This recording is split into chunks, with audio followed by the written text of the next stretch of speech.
Welcome everyone. So today we are going to solve a very nice word problem which says Ram goes to school at a speed of what 3 kmph means kilometers per hour and returns to home at the speed of 2 kilometers per hour.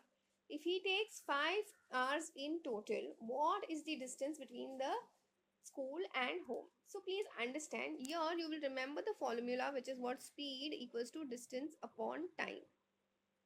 Okay, but now since they have given you 5 hours in total, means I can say first t while going, but time while going plus time while coming will get you 5 hours, right? So here what we will do is we'll interchange this. So here I can say t also equals to what distance upon speed, right? So here instead of writing everything in terms of speed, we'll write everything in terms of time. Okay, so let's understand. Means I can say time while going plus time while coming is what 5, and I know time can be done as, given as what distance upon speed. Now understand, distance is always going to be the same in both the cases, right?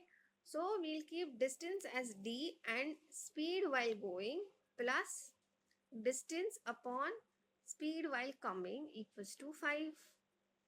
So distance upon speed while going is what 3 plus distance upon speed while coming is what 2 equals to 5.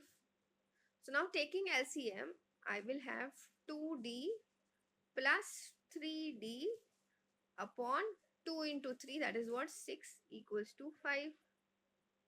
So this comes out to be 5d equals to, I'll take the 6 on this side. So 5 into 6 gets you 30.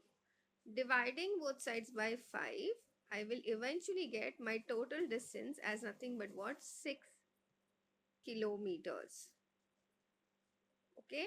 So please understand, this is one of the few instances where I have done time, speed and distance kind of a topic. If you want me to do more of these kind of sums, please let me know. So I'll come up with a bigger video where I'll be talking about more on this in detail when it comes to upstream, downstream, trains, all of that. Okay. So please let me know if you want me to do that by typing a yes in the comment section. That's it for today. I will see you in the next video.